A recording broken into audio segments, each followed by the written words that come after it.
বিশিষ্ট ক্রীড়াবিদ আমিনুল হাওলাদার আজকে খালিয়া ফুটবল একাডেমির যাত্রা শুরু করেছে। সকলের সাথে কুশল বিনিময় করছেন। আপনার সন্তানকে খালিয়া ফুটবল একাডেমিতে ভর্তি করান।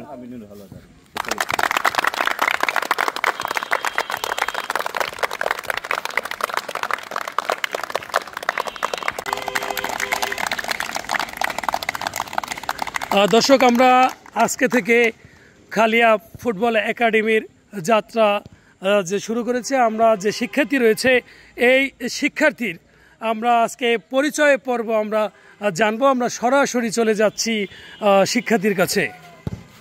আমার নাম ফাহিম, আমি খালিয়া ফুটবল একাডেমির একজন শিক্ষার্থী। আমি সাইফুল ইসলাম, আমি খালিয়া ফুটবল একাডেমির একজন শিক্ষার্থী। আমি ইয়ামিন শেখ, খালিয়া ফুটবল একাডেমির শিক্ষার্থী। আমি ইশতিয়াক, আমি খালিয়া ফুটবল শিক্ষার্থী। আমি সিবাদ ইসলাম, আমি খালিয়া ফুটবল একাডেমির শিক্ষার্থী। মোহাম্মদ ইমন লস্কর, খালিয়া ফুটবল একাডেমির শিক্ষার্থী। আমার নাম অমিত শেখ, খালিয়া ফুটবল একাডেমির শিক্ষার্থী। আমি মোহাম্মদ আরমান শেখ, আমি খালিয়া একাডেমির একজন শিক্ষার্থী।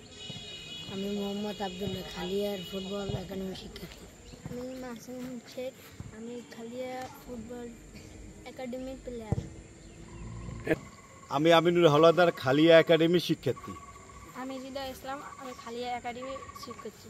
আমি রহমতুল্লাহ ইসলাম, খালিয়া টিমের একটা শিক্ষার্থী। আমি সিয়াম, খালিয়া টিমের একজন শিক্ষার্থী। আমি রাফিন, আমি খালিয়া টিমের একাডেমির প্লেয়ার।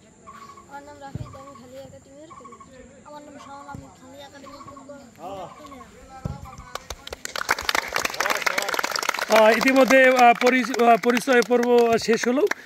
দর্শক, আপনারা জানেন যে এই খালিয়া কিছুদিন আগেই খালিয়া 8 দলীয় ফুটবল টুর্নামেন্ট 2025 সমাপ্ত হয়েছে সুন্দরভাবে আপনাদের সহযোগিতায়, এবং এরই কিছুদিন পরেই Khalia gold cup football tournament 2025 যাত্রা শুরু করেছে, যার তত্ত্বাবধানে তিনি হচ্ছে বিশিষ্ট ক্রীড়াবিদ আমিনুল হাওলাদার। আমি সরাসরি আজকে চলে যাব যে খালিয়া ফুটবল একাডেমির যে আজকে থেকে যাত্রা শুরু করলো, আসলে এই একাডেমিটি কত দূর তিনি এগিয়ে নিয়ে যেতে চান, আমি সেই বিষয়ে তার কাছ থেকে সরাসরি জানব। বিসমিল্লাহির রহমানির রহিম। 8 দলীয় ফুটবল টুর্নামেন্ট খালিয়া রাজারাম আমিন ইনস্টিটিউশনের মাঠে সম্পূর্ণ হয়েছে। ওখান থেকে আমাদের একটা ঘোষণা ছিল যে এই খালিয়া মাঠে একটা একাডেমি জনগণের দাবি ছিল, এবং যারা ছাত্র আছে ছাত্র জনতার দাবি ছিল যে রাজুর থানাব্যাপী একটা একাডেমি হোক। সেই একাডেমিটা খালিয়া রাজারাম আমিন ইনস্টিটিউশন মাঠে আজকে থেকে শুভ উদ্বোধন করা হলো। যে এখানে সর্বস্তরের সবাই, ছোট ছোট ছেলে মেয়ে শুরু করে, মশুর ভাই আপনি আজকে দেখছেন 2-3 শ্রেণীর, এদের বয়স মনে হয় 8 থেকে 10 কি 12, এর ঊর্ধ্বে হবে না, তদূর্ধ্বে হবে না।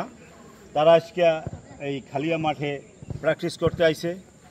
এর ঊর্ধ্বে 14 থেকে 15 তারাও এসেছে। আমরা যারা লিজেন্ড আছি আমরাও এসেছি। এখানে সার্বিক সবাই মিলে একটা একাডেমিতে আবদ্ধ হয়ে আমরা একটা সুন্দর একটা আপনার ভবিষ্যৎ, এদেরকে সুন্দর একটা ভবিষ্যতের দিক নিয়ে যেতে চাই ক্রীড়াঙ্গনে। আমাদের সাধ্যমতো, আপনি যে প্রশ্ন করছেন, আমাদের সাধ্যমতো আমরা চেষ্টা করব ইনশাল্লাহ যে এদেরকে একেবারে সর্বোচ্চ শেষ সীমানা নিয়ে যাওয়ার জন্য। এদের ভিতর থেকে যদি ভালো কোনো প্লেয়ার তৈরি হয়, তাদেরকে আমরা বিকেএসপি যেমন আমাদেরকে একটা সুযোগ দিয়েছে, আপনি জানেন বিকেএসপি তারা সুযোগ দিয়েছে, যদি আমাদের কোনো ভালো প্লেয়ার বাইরে সেখানে আমরা তাকে ভর্তি করে দেব, এবং যদি তার আর্থিক সহযোগিতাও লাগে এটা আমরা সার্বিক সবাই মিলে সেটা আমরা জোগাড় করব। আর বিশেষ করে হলো যাদের ছেলে মেয়ে বিকেলবেলা হয়তো মোবাইল আসক্ত থাকে, অন্য কোনো আসক্ত থাকে, প্রত্যেক বাবা মাকে আমি বলবো আপনারা তাকে সাথে করে নিয়ে মাঠে আসবেন, এবং তাদের এই ক্রীড়া নৈপুণ্যকে তাকে মাঠে একটু যদি হাঁটানো, তাহলে আপনার শারীরিক গঠনটা হবে। এটা আমি প্রত্যেক বাবা মাকে আহ্বান জানাই, আপনারা আমাদের ছেলেদের প্রতি যত্নশীল হন। যেমন মানুষের শিক্ষা দরকার, তেমন কিন্তু এই ক্রীড়াটাও মানুষের, খেলাধুলাটাও কিন্তু মানুষের শারীরিক গঠনের জন্য দরকার। তাই আপনার ছেলে, আপনার মেয়ে যদি এই মাঠে আসে, মাঠে এসে খেলাধুলা করে, তার মাদকাসক্ত হবে না এবং তারা পড়ালেখায় মনোযোগী হবে, বিশেষ করে মানুষ হবে। এটাই হলো আমার কথা। আপনারা সবাই আসবেন এবং আমাদের জন্য দোয়া করবেন। ধন্যবাদ B71-কে।